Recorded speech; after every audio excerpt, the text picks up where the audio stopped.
दोस्तों, जीवन में हम अपनी ऊर्जा बोलने में कितनी ज़्यादा खर्च कर देते हैं, यह तो बाहरी बोलना हुआ, किंतु हम अपने आप में भीतरी रूप से भी शांत नहीं रह पाते हैं। हम दिन भर की घटनाओं और लोगों की बातों के संबंध में और अपने दुखों के बारे में अंदरूनी रूप से मन ही मन में बोलते रहते हैं। अनावश्यक ज़्यादा बोलना कितना नुकसानदायक होता है, इसे कैसे कम किया जाए या मन पूरी तरह से कैसे शांत किया जाए, आपको एक कहानी के माध्यम से बताते हैं। एक आश्रम में उस आश्रम के गुरु का एक शिष्य था जो बहुत बोलता था। वह हर समय इधर उधर की बातें करता था और कभी शांत नहीं रहता था। जब वह दान लेने के लिए जाता तो हर घर से एक नई कहानी लेकर आता और आश्रम के दूसरे शिष्यों को सुनाता और एक शिष्य की दूसरे शिष्य से बुराई करता, चुगली करता और दूसरों के सामने अच्छा बनने का प्रयास करता और खुद के मुंह से ही खुद की तारीफ करता रहता और हमेशा खुद को गुरु के सामने सबसे बुद्धिमान और उत्तम साबित करने का प्रयास करता। वह खुद को सभी शिष्यों से अलग और श्रेष्ठ मानता था। उसका कहना था कि मैं एक अमीर घर का बालक हूँ। अगर मैं चाहता तो एक आरामदायक और सुविधाओं से भरा जीवन जी सकता था, लेकिन मैं वह सब छोड़कर यहाँ आ गया हूँ क्योंकि मुझे खोज करना है, खुद को जानना है, जीवन को जानना है। एक दिन गुरु ने आश्रम के सभी शिष्यों को बुलाकर कहा, आप सभी को अगले 1 महीने के लिए कोई ना कोई संकल्प लेना होगा। इससे आपकी संकल्प शक्ति मजबूत होगी और आप में आत्मशक्ति का संचार होगा। आप सभी अपने सामर्थ्य के अनुसार कोई भी संकल्प ले सकते हैं और यदि 1 महीने से पूर्व आप में से जिसका भी संकल्प टूट जाएगा तो वह अपनी पुरानी दिनचर्या में वापस आ सकता है। सभी शिष्यों ने अपनी शक्ति के अनुसार संकल्प लिए और गुरु को अपने अपने संकल्प के बारे में बताकर वहाँ से चले गए। लेकिन वह शिष्य जो खुद को सबसे अलग दिखाना चाहता था, वह सीधे गुरु की कुटिया में पहुँच गया और बोला, मैं कोई छोटा मोटा संकल्प नहीं लेना चाहता, बल्कि महान संकल्प लेना चाहता हूँ। कृपया आप ही बताएं मुझे क्या संकल्प लेना चाहिए। उसकी यह बात सुनकर गुरु मुस्कुराए और बोले, क्या तुम मेरे द्वारा दिए गए संकल्प को पूरा कर पाओगे? क्या तुम्हारे लिए उसे पूरा करना संभव होगा? शायद नहीं। वह तुम्हारे लिए संभव नहीं है, तुम उसे पूरा नहीं कर पाओगे, इसलिए तुम खुद ही कोई संकल्प ढूंढ लो। शिष्य ने कहा, नहीं गुरुदेव, आप जो भी संकल्प देंगे मैं जरूर उसे पूरा करूँगा। गुरु ने कहा, ठीक है, तो तुम अगले 1 महीने तक चुप रहो, मुंह से एक शब्द भी नहीं निकालना, यही है तुम्हारा संकल्प। शिष्य ने कहा, गुरुदेव, यह भी कोई संकल्प है? यह तो बहुत ही आसान है। आप कोई अन्य संकल्प दीजिए जो मेरी योग्यता के बराबर हो। गुरु ने कहा, पहले तो तुम इस संकल्प को पूरा करके दिखाओ। शिष्य ने गुरु की बात मान ली और वह उसी समय चुप हो गया और पलटकर कुटिया से बाहर चला गया। उसे चुप रहना बहुत आसान लग रहा था।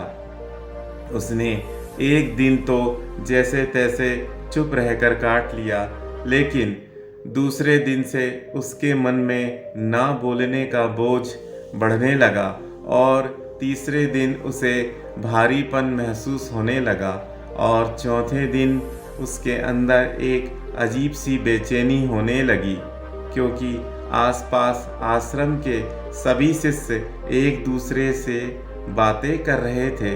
वह भी अपना पक्ष उनके सामने रखना चाहता था, उनकी बोलती बंद कर देना चाहता था, लेकिन उसका संकल्प उसके सामने आ रहा था, इसलिए वह पूरे दिन आंखें बनाता रहा। इसी तरीके से कुछ दिन और बीते और वह शिष्य बीमार पड़ गया। उसका सिर फटा जा रहा था, उसका खाने पीने तक का मन नहीं था, वह सिर्फ बोलना चाहता था। वह गुरु के पास गया और उनके सामने बैठकर लिखकर उन्हें बताया, गुरुदेव, मैं बोलना चाहता हूँ, बिना बोले मुझे सांस नहीं आ रही है, मेरा दम घुटता जा रहा है, मैं अंदर ही अंदर पागल हुआ जा रहा हूँ, मैं क्या करूँ, संकल्प तोड़ दूँ क्या?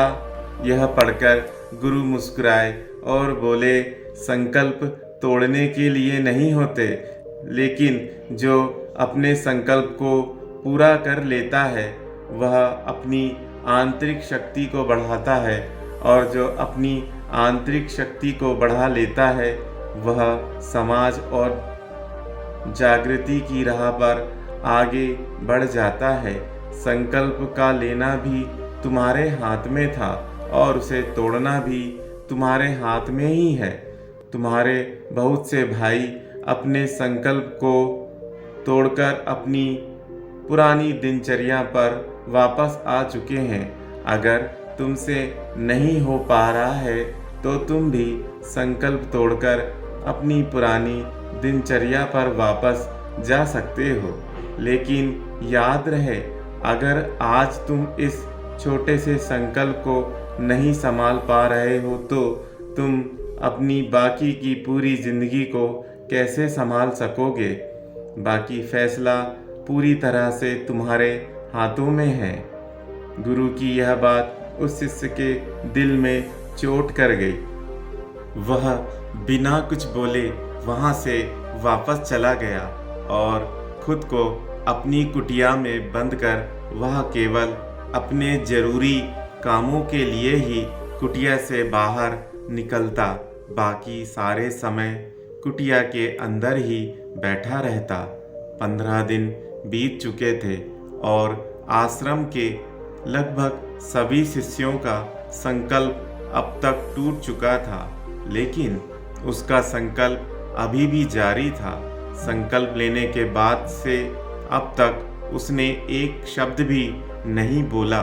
सारा आश्रम हैरान था कि इतना बोलने वाला इंसान चुप कैसे है।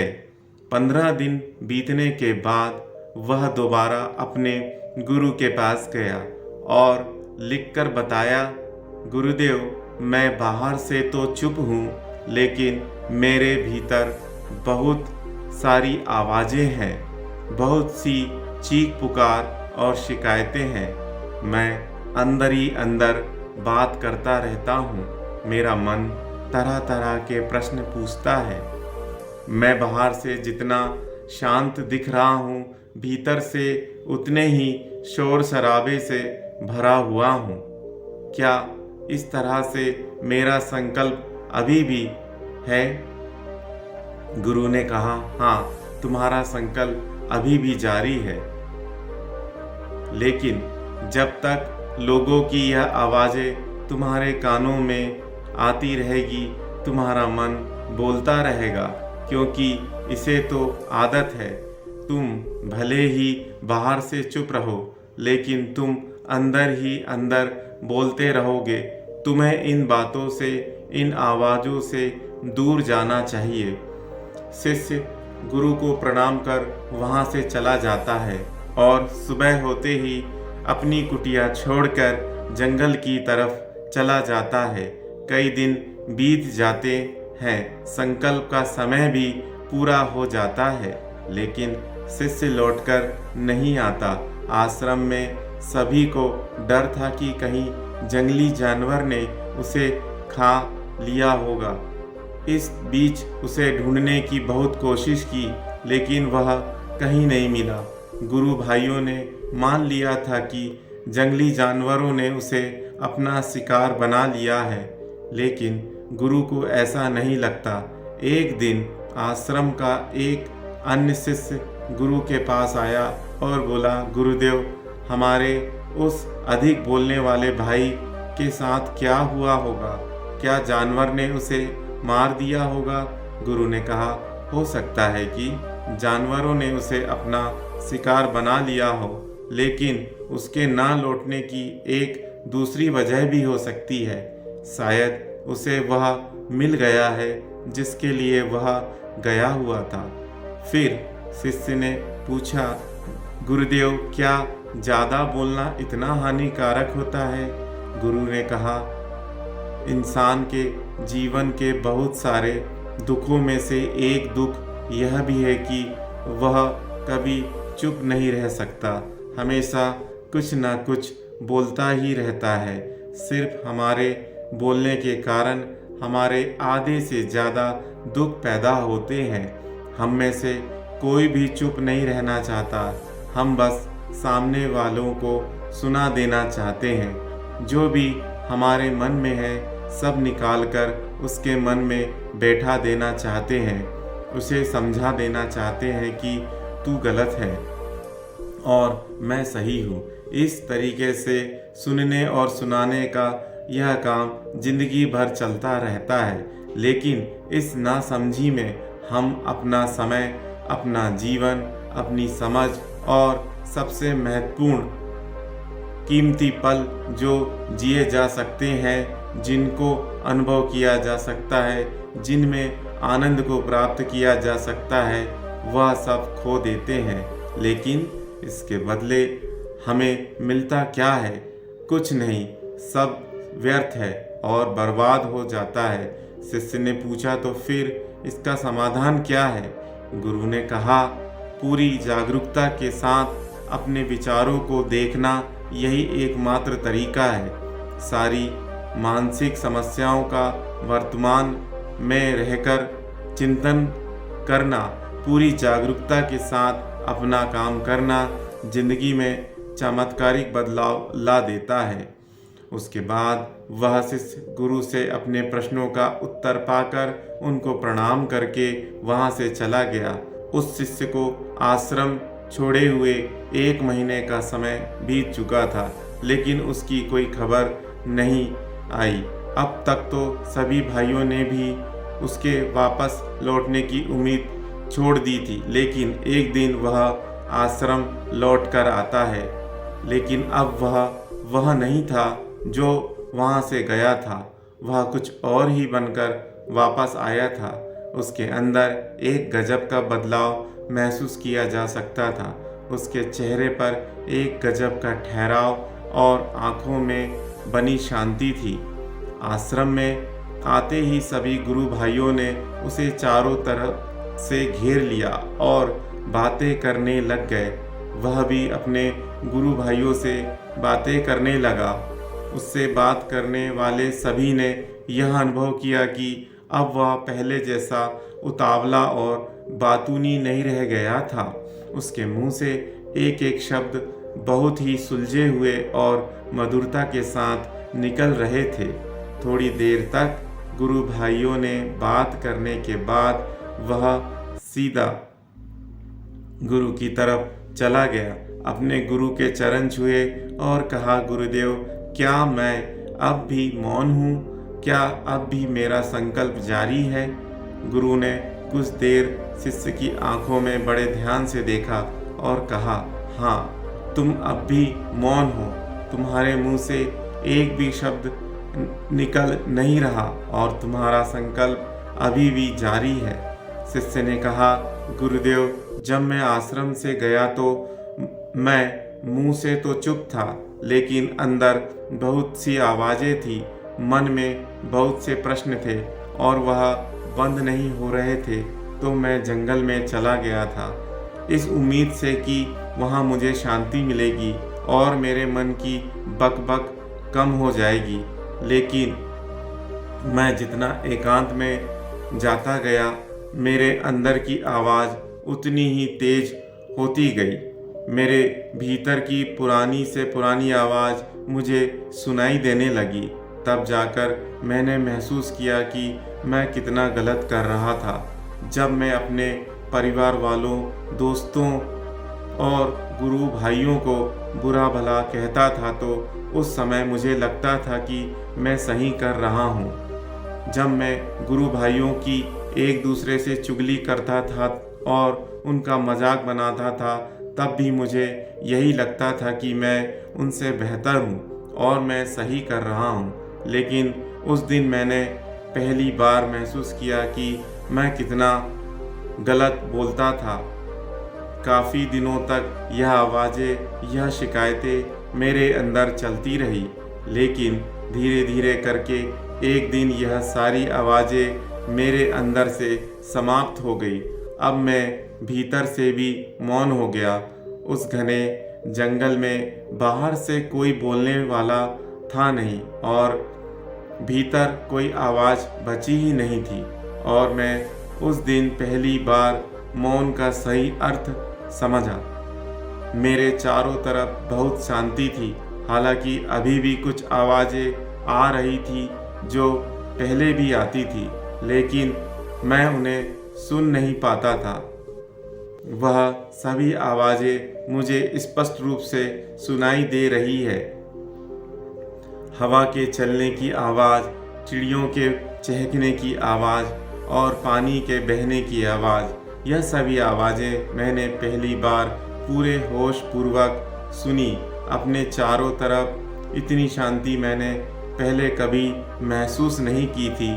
तो इस शांति को भंग करने के लिए मैंने पहली बार अपने मुंह से कोई शब्द निकाला और कहा कि इतना शांत क्यों है, ऐसा क्या हो गया। लेकिन मेरे चिल्लाने के बाद भी शांति भंग नहीं हुई। सब कुछ पहले जितना ही शांत था, बाहर भी और भीतर भी। गुरुदेव, मैंने अपने गुरु भाइयों से बात की, मैंने आपसे बात की। मैं बोल रहा हूँ, मैं चल रहा हूँ, मैं सब कुछ देख रहा हूँ, लेकिन मैं अपने भीतर एकदम एकांत में हूँ, मौन में हूँ। भीड़ में होता हूँ तब भी भीतर से अकेला एकांत में होता हूँ। जब मैं खुद में भी शोर करना चाहता हूँ तब भी एकांत में होता हूँ। अब सब दिखाई पड़ने लगा है, सब सुनाई पड़ने लगा है। गुरु ने कहा, जब तक हम बाहर की तरफ बोलते रहेंगे भीतर अशांति ही रहेगी, लेकिन जिस दिन हम भीतर की तरफ मुड़ जाएंगे तब हमारे मुंह से कुछ भी निकलेगा, हम शांत ही रहेंगे।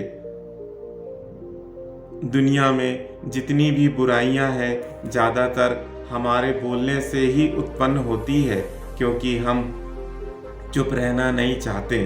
हम जितनी ज़रूरत है उससे कहीं ज़्यादा बोलते हैं। हम सामने वाले को सुनना नहीं चाहते, बल्कि उसकी बोलती बंद कर देना चाहते हैं। उसे समझा देना चाहते हैं कि मैं कौन हूँ, मैं क्या कर सकता हूँ, और यही हमारी ज़िंदगी का मकसद बनकर रह जाता है। हमारी सारी ऊर्जा व्यर्थ के बोलने में बर्बाद होती रहती है। ऐसे ही समाज में लोगों का जीवन दुखों से भर जाता है, जो हमेशा एक दूसरे को सुनाने में लगे रहते हैं। कभी एक दूसरे को सुनना नहीं चाहते, समझना नहीं चाहते, और चुप रहना तो उन्होंने कभी सीखा ही नहीं, क्योंकि चुप रहना उन्हें छोटा महसूस करवाता है। दुनिया की सभी लड़ाइयों का कारण हमारा बोलना ही है, इसलिए हमें सिर्फ उतना ही बोलना चाहिए जितना ज़रूरी हो, क्योंकि व्यर्थ का बोलना ऊर्जा को नष्ट करता है और वह बोलना ही हमें कभी अपने भीतर की ओर लौटने नहीं देता, क्योंकि यह हमें बाहर की ओर खींच कर रखता है। और बाहर है ही क्या इस संसार के अलावा, लेकिन अगर अपने भीतर के संसार की ओर मुड़ना है तो इस मुंह को बंद ही रखना चाहिए। इसलिए जितने भी बुद्ध हुए, आत्मज्ञानी हुए, वह सभी एकांत की ओर गए ताकि उन्हें ज़्यादा ना बोलना पड़े, ज़्यादा ना सुनना पड़े। वह एकांत में रहे और शांत रहे, इसलिए आसानी से भीतर की यात्रा कर पाए। लेकिन अगर कोई चाहे तो इस संसार में रहकर भी एकांत में रह सकता है, शांत रह सकता है, लेकिन इसके लिए उन्हें अपनी ऊर्जा बचानी होगी, जिसे वह अब तक अपने व्यर्थ के शब्दों में बर्बाद कर रहे थे।